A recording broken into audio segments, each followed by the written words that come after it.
A paz do Senhor, povo de Deus, que a graça do Senhor Jesus esteja sobre cada um de vós. Me chamo Israel Lucas e servimos a Deus como pastor auxiliar da Igreja Evangélica Assembleia de Deus, aqui na cidade de Caxias, no estado do Maranhão. Nosso pastor presidente é o pastor Caetano Jorge Soares. E para a glória de Deus, nós iremos dar continuidade nas ministrações da Escola Bíblica Dominical, revista de adultos do primeiro trimestre de 2022. E hoje, na 10ª lição, para a glória de Deus, iremos falar a respeito das profecias que despertam e trazem esperança. Repetindo, as profecias despertam e trazem esperança é o tema da presente lição. Para que fique claro, os queridos irmãos entendam, essas lições, a partir da 6ª, 7ª, 8ª lição, nós percebemos que estamos tratando de livros especificamente, né? Ali os livros históricos, os evangelhos, a lei, agora vamos tratar sobre os proféticos, na aula passada falamos sobre os poéticos, tudo isso trazendo um panorama geral da Bíblia Sagrada. Já entendemos a sua estrutura, já colocamos ali e aplicamos as doutrinas fundamentais ali que nós entendemos a respeito da palavra de Deus, a sua inerrância, inspiração, a autoridade, bem como o tema central, né, que é a supremacia das Sagradas Escrituras. Então são bases que nós construímos e agora nós estamos vendo a miúde, em detalhe, esses aspectos doutrinários, ok? Então, na lição de hoje, como trata-se de uma quantidade maior de livros a serem tratados aqui neste momento, nós iremos trazer apenas um panorama de cada livro, o seu momento histórico, ali quem escreveu, para quem escreveu, quando escreveu, para que possamos ter uma ideia geral e panorâmica da Bíblia Sagrada. Então é como se fosse a 3ª ou 4ª aula da teologia sistemática do tema da bibliologia, onde nós entenderemos que por meio da estrutura pela qual é disposta o nosso cânon, mas agora vamos perceber as peculiaridades de cada livro. Então é basicamente isso que nós estamos fazendo, é uma introdução, é uma síntese, bem como um panorama da Bíblia Sagrada, ok? E hoje iremos tratar basicamente sobre os livros proféticos, é o tema da presente lição, onde nós iremos esmiuçar tal tema, ok? Antes disso, como eu costumo fazer com os queridos irmãos, também recomendo que o façam em sala de aula, eu gosto sempre de trazer as verdades práticas, como estão dispostas no começo da nossa lição. Por exemplo, na lição de número 1, nós aprendemos que a Bíblia Sagrada ela é a autoridade final de regra e fé para a nossa vida. Na lição de número 2, aprendemos a respeito da doutrina da inspiração da Bíblia, que ela é divina, verbal e bem como plenária. E com isso, ela nos ensina, corrige e bem como nos instrui. Na lição de número 3, aprendemos a respeito da doutrina sem a qual, ou segundo a qual, denomina-se inerrância das Escrituras, né? Que ela não contém erro algum. Por isso, nós podemos confiar em sua mensagem, que é incorruptível. Na lição de número 4, aprendemos mais aspectos estruturais, dividindo a Bíblia Antigo e Novo Testamento, totalizando 66 livros divinamente inspirados. E todo esse conglomerado de livros, essa biblioteca que é conhecida como Bíblia, nós entendemos que é a nossa única regra de fé e prática. Então, para nós é uma verdade absoluta. Na lição de número 5, aprendemos a respeito das técnicas de interpretação que nos auxiliam na compreensão da palavra de Deus. Mas, lembrando que essas técnicas não são infalíveis, por isso, elas não podem ser colocadas acima da palavra de Deus, ok? Na lição de número 6, aprendemos que a Bíblia ela é um guia para a nossa caminhada cristã. Alicerçados nos ensinos da palavra de Deus, nós somos instigados a viver com sabedoria e também com prudência. Na lição de número 7, aprendemos que a palavra de Deus ela é viva, ela anula os conselhos das trevas e nos torna humildes diante de Deus. Quanto mais nós conhecemos a grandeza daquele que é o Criador, mais nós percebemos como criatura as nossas limitações. Então, é uma verdade que devemos entender nas presentes lições. Na lição de número 8, aprendemos que a lei ela não salva, mas esboça o plano da redenção em Cristo, que é confirmado nos evangelhos, né? Mateus, Marcos, Lucas e João. Na lição de número 9 da semana passada, nós aprendemos que os livros históricos e poéticos, eles mostram a soberania e sabedoria divinas, O relato dessas verdades produz fé e esperança em nossos corações. Então, também uma verdade que devemos compreender como absoluta. E hoje, na lição de número 10, finalmente, nós iremos aprender sobre as profecias, que são mensagens que expressam a soberana vontade do Senhor. Elas servem para alertar o povo de Deus, produzindo esperança e confiança nas promessas divinas. Então vamos entender um pouco dos livros proféticos, o pano de fundo, a tônica destes 12 livros menores, conhecido como profetas menores, e os 5 que totalizam aí os 17 livros proféticos, ok? Pois bem, vamos lá. O primeiro tópico nós iremos tratar os profetas maiores, mas eu quero aqui recapitular o método cronológico de estudo, como foi apresentado na última aula, onde nós tratamos sobre os estágios da história das Sagradas Escrituras. Falei sobre o estágio da criação, o estágio do patriarcado, o estágio do êxodo, o estágio da conquista, o estágio dos juízes, o estágio do reino em união, o estágio do reino em caos ou no caos, o estágio do cativeiro, o estágio do retorno do cativeiro. Aí entramos no Novo Testamento, o estágio dos evangelhos, o estágio da igreja primitiva e, por último, o estágio das epístolas. Então, hoje, nós iremos focar, basicamente, dentro desse método cronológico, em 3 estágios, simplesmente 3 estágios. Quais são? Na semana passada nós falamos sobre o estágio da conquista, o estágio dos juízes e um pouco também do estágio do reino em união. Hoje nós iremos tratar eminentemente, aonde está englobados os livros proféticos, do estágio do reino no caos, do estágio do cativeiro e também do estágio do retorno, que nós iremos discutir com aqueles livros proféticos que foram escritos ali no pós-exílio. Também uma divisão teológica e estrutural para melhor compreendermos o panorama geral das Sagradas Escrituras, ok? Então vamos começar pelo primeiro estágio. Aqui é apenas um aspecto panorâmico para que o querido irmão, o querido aluno venha entender onde nós estamos dentro da historicidade das Sagradas Escrituras, ok? Então vamos lá. O estágio do reino no caos. Este estágio ele cobre um período de 350 anos e compreende aí entre os anos de 1930 a.C. a 586 a.C. Então, os eventos principais, eles ocorrem basicamente em Jerusalém e em Samaria.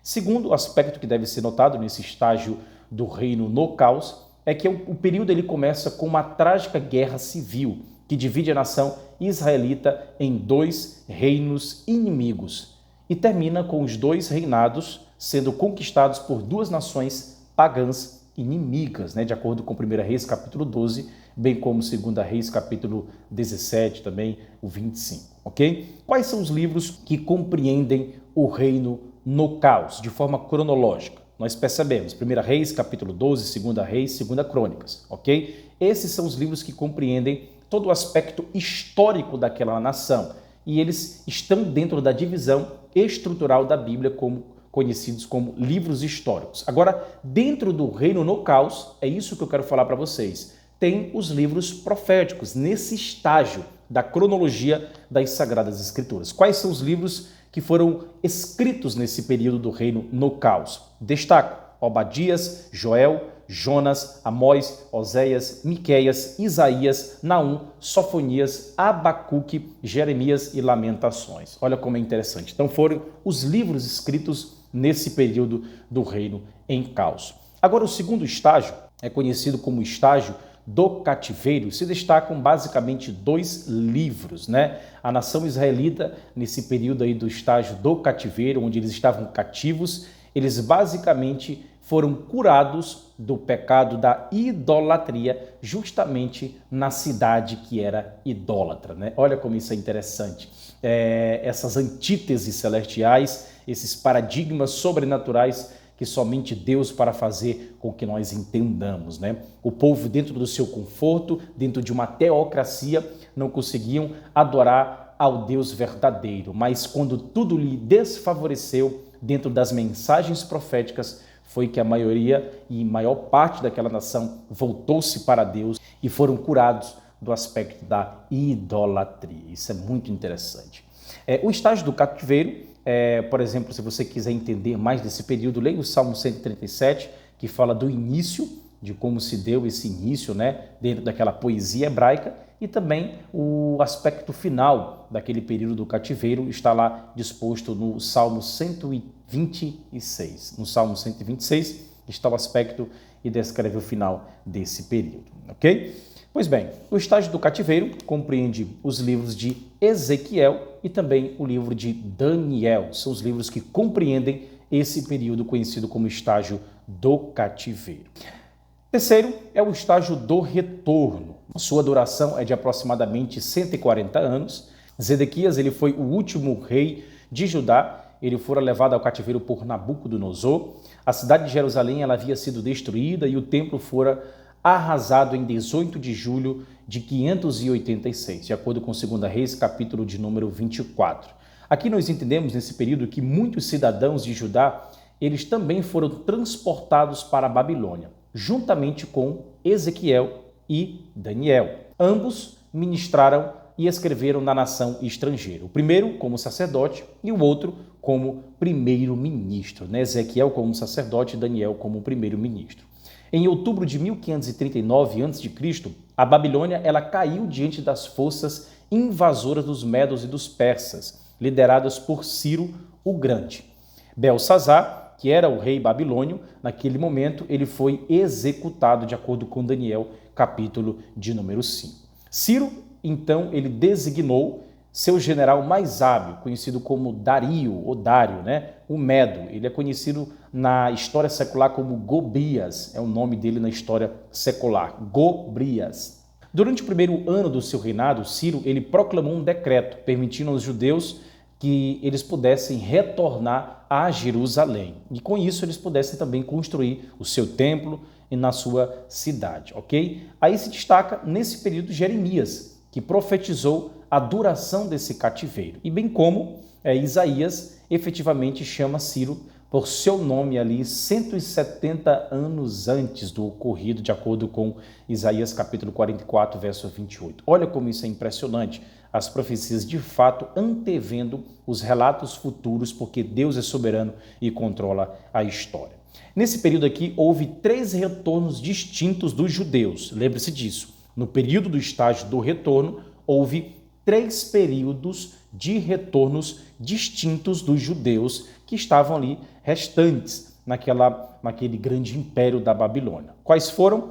Zorobabel foi o primeiro, que liderou o primeiro retorno dos judeus ali da Babilônia em 538. Segundo veio Esdras, que liderou o segundo retorno por volta de 458 a.C. E o terceiro retorno foi liderado por Neemias, mais ou menos do ano de 445 a.C., ok?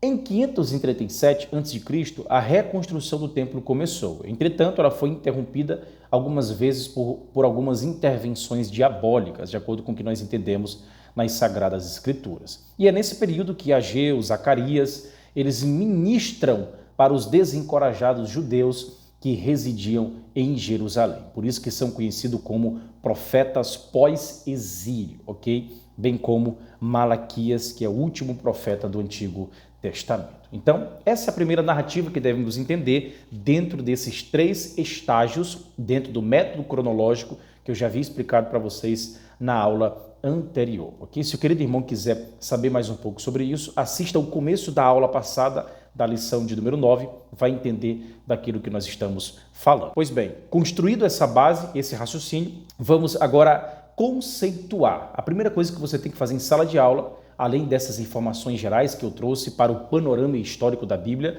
eu quero trazer para você a definição do que é um profeta. O que é um profeta? Você tem que trazer essa verdade de forma clara. Você pode até colocar no quadro, numa lousa, se tiver um data show também, projete lá nesse data show, porque é importante deixar claro o que é o profeta no Antigo Testamento. É basicamente o porta-voz de Deus, é alguém que falava em nome de Deus. É basicamente essa a definição. Repetindo, o profeta é o porta-voz de Deus, alguém que falava em nome de Deus. Ele tinha, sim, acesso a presença de reis e eles não hesitavam em confrontar essas autoridades caso fosse necessário. Qual era a missão deles? Lutar contra a idolatria, zelar pela justiça social e bem como pela fidelidade a Deus. Eles se utilizavam de vários métodos para transmitir a mensagem de Deus. Além da definição do que é profeta, você também deve entender o que eram as profecias entregues pelos profetas, o que de fato significavam e qual era o sentido destas profecias.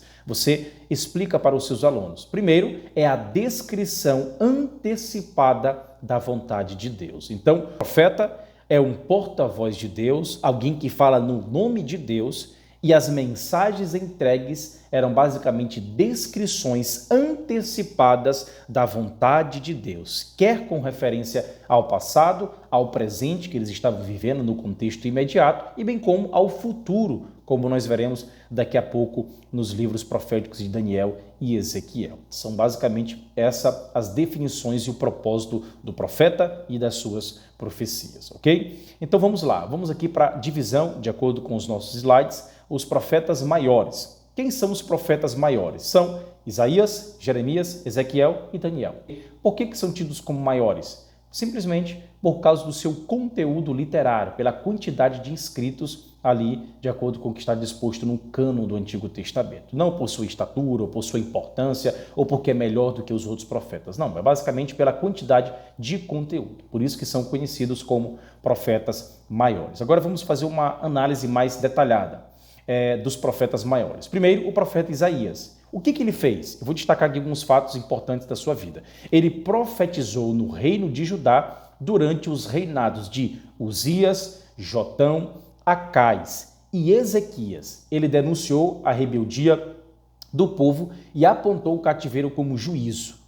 Ele predisse sim o retorno de Judá do exílio e também profetizou a respeito da pessoa de Cristo, de acordo com Isaías capítulo 48, Isaías 68, enfim, vários textos ali que são tidos como cristológicos. É basicamente esses os principais fatos da vida do profeta Isaías. Agora, quem foi o Jeremias, o profeta Jeremias? Ele também profetizou no reino de Judá durante os reinados de Josias, Joaquim, Zedequias, e bem como ele profetizou, como diz a nossa revista, vaticinou a queda de Judá por causa do pecado. Ele anunciou a restauração do remanescente, ele anunciou também a chegada de Cristo como renovo de justiça e lutou para desmascarar os falsos profetas. Essas foram as principais atividades do profeta Jeremias. Vamos lá para Ezequiel. Ezequiel, o seu ministério foi durante o exílio de Israel na Babilônia, já é distinto aí de Isaías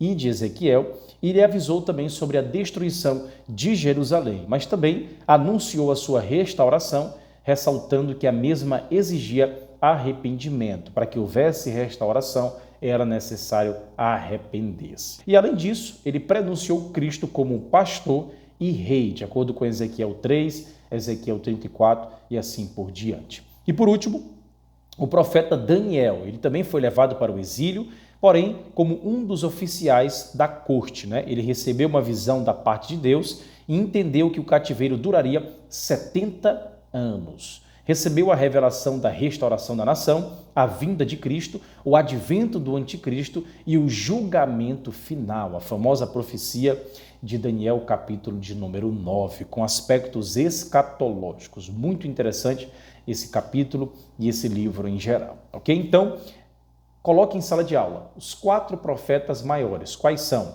Jeremias, Ezequiel, Daniel e Isaías. Não esqueça disso. Dentro da divisão maior de livros proféticos, que são 17 do Antigo Testamento, 4 são tidos e conhecidos como profetas maiores. E sempre recapitule isso para que forme aí um mapa mental dentro da estrutura da Bíblia Sagrada em sala de aula. Resumindo, os profetas maiores, eles tiveram uma atuação proeminente tanto no reino de Judá como também na Babilônia, especialmente Isaías e Jeremias no reino de Judá e Ezequiel e Daniel na Babilônia, ok? É basicamente esse o entendimento do primeiro tópico da presente lição.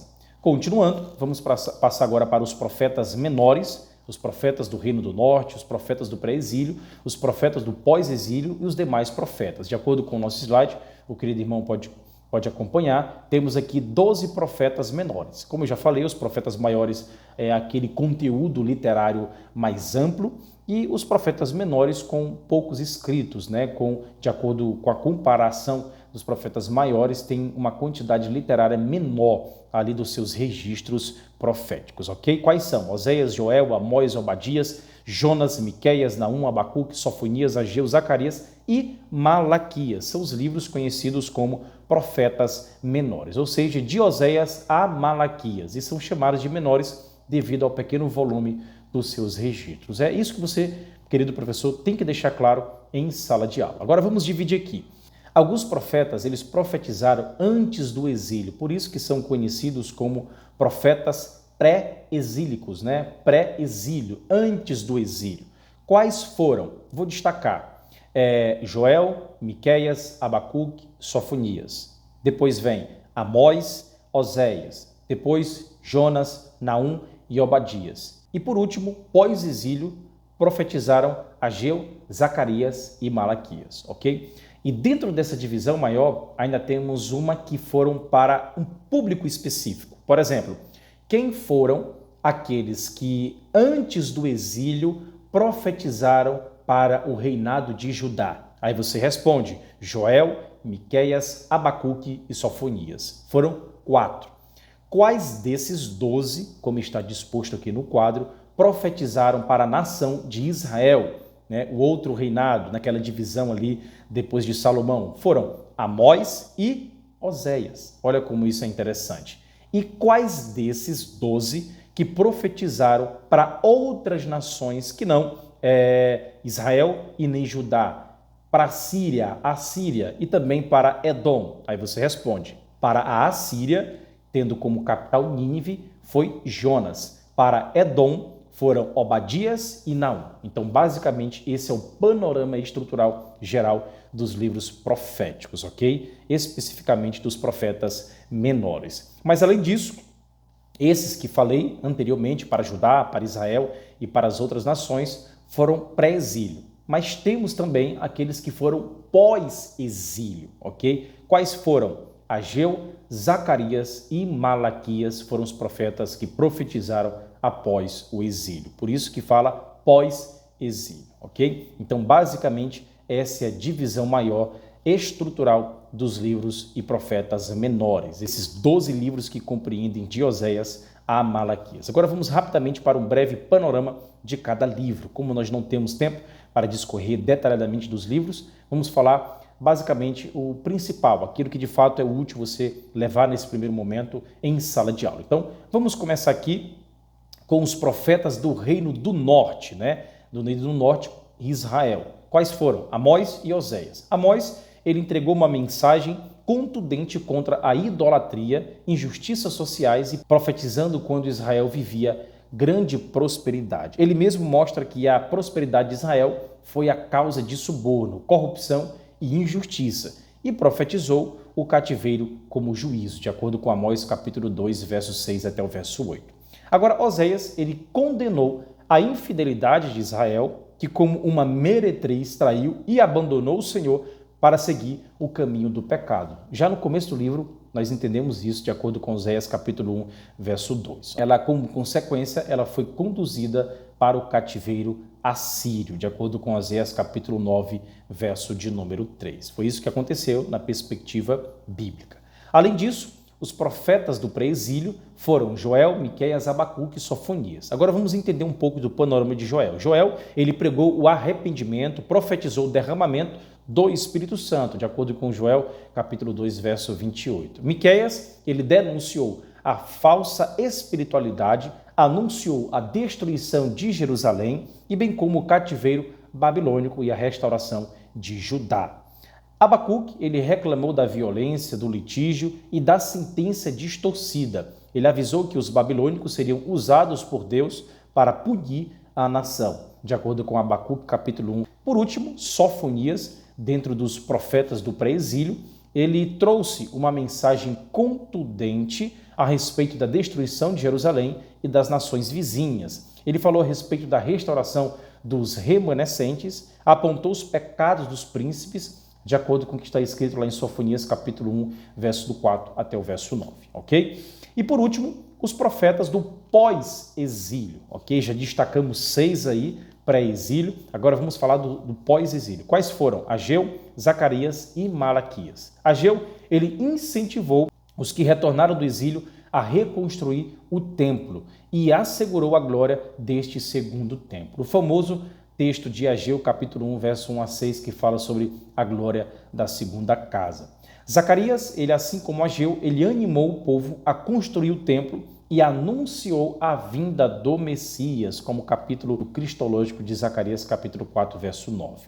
Malaquias, ele repreendeu o desleixo dos sacerdotes, os pecados do povo e negligência com dízimos e ofertas, e anunciou também a vinda do Senhor. Malaquias 1 até o 9, ok? E por último, os 3 profetas finais, que foram Jonas, Naum e Obadias, né, que profetizaram para outras nações. Jonas, ele pregou para a cidade de Nínive depois de tentar fugir desta missão, a famosa história de Jonas. Naum, 150 anos depois, também profetizou a punição de Nínive por voltarem à prática da crueldade. E por último, Obadias, ele denunciou a soberba dos edomitas, de acordo com Obadias 1, 9 até o 11, ok? Então, para resumir, os 12 profetas menores, eles foram usados por Deus antes e depois do exílio do povo escolhido, ok? Basicamente para trazer a mensagem divina, demonstrando a soberania de Deus na história da humanidade e provando que em meio ao caos,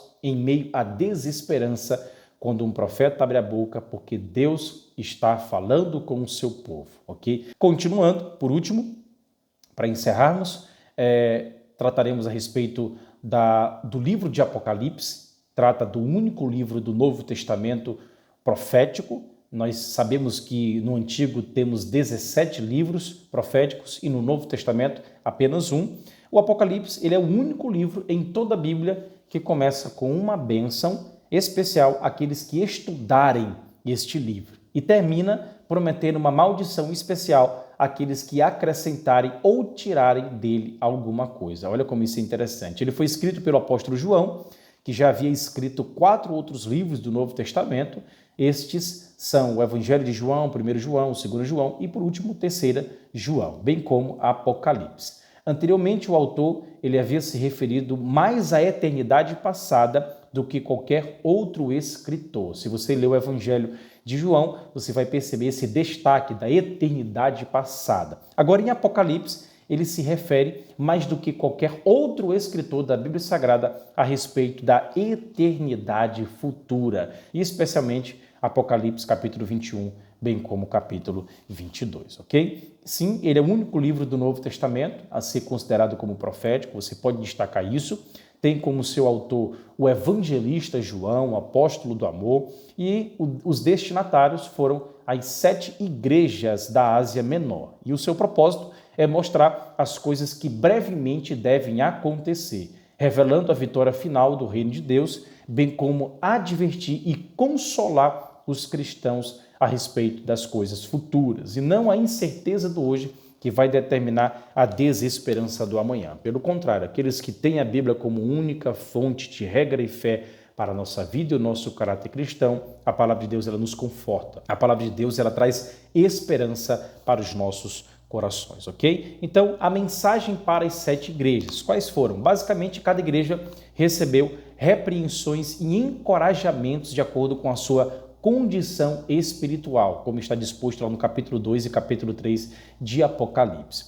Houve sim muita perseguição contra alguns cristãos e haveria mais perseguições pela frente e que eles precisavam se manter fiéis, ok? De acordo com Apocalipse 1:9, Apocalipse 2:9 e também Apocalipse 13, verso de número 7. Então, é basicamente esse o entendimento dos destinatários dessa carta. As 7 igrejas de Apocalipse, eles também têm símbolos proféticos, né? De acordo com um certo autor, ele acredita que as 7 igrejas da Ásia aparecem em Apocalipse 2 e 3 e que representam 7 períodos históricos do envolvimento da igreja no mundo. Ele faz essa correlação. Por exemplo, são 7 igrejas, nós conhecemos: Éfeso, Esmirna, Pérgamo, Tiatira, Sardes, Filadélfia e Laodiceia, ok? São as 7 igrejas da Ásia. Agora vamos lá, uma por uma. Éfeso, o nome significa desejável e tem a ver com a igreja apostólica, de 30 a 300 depois de Cristo. Esmirna, o nome significa mirra e tem a ver com a igreja Marte.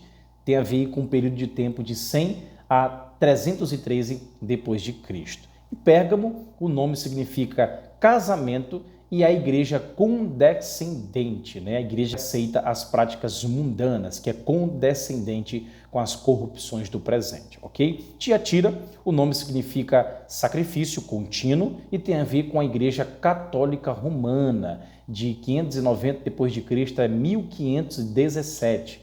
E Sardes, a igreja que significa remanescente e fala da igreja da Reforma, ali com Martinho Lutero em 1517.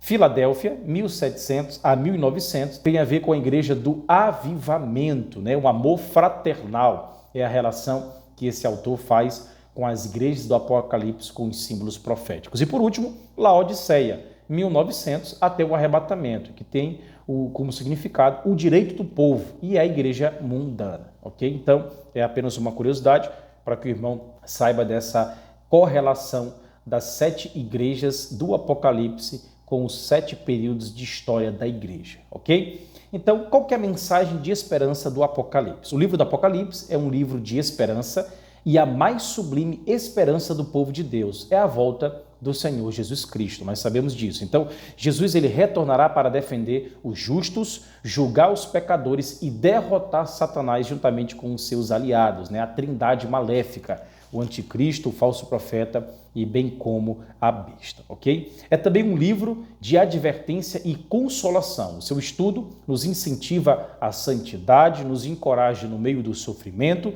e nos ensina a viver com Deus no presente, a fim de participarmos da eternidade com Ele no futuro. Essa é a nossa esperança. O livro de Apocalipse, resumindo, é escrito às 7 igrejas da Ásia Menor e traz uma mensagem de esperança, de fortalecimento e de fé para nós e para aquele contexto primário quando foi escrito, ok? Então, concluindo todo esse raciocínio, nós entendemos que as profecias proferidas e registradas nos livros proféticos, elas nos dão um panorama do que está acontecendo e vai acontecer neste mundo. Ela também nos adverte a vivermos uma vida de santidade e de verdadeira adoração. Ela nos consola e nos conforta, despertando em nossos corações a verdadeira esperança, que as tribulações que passamos neste mundo não são para comparar com a glória há de ser revelada. Além disso, elas geram a certeza de que para aqueles que são fiéis a Ele, um futuro glorioso os espera. E por último,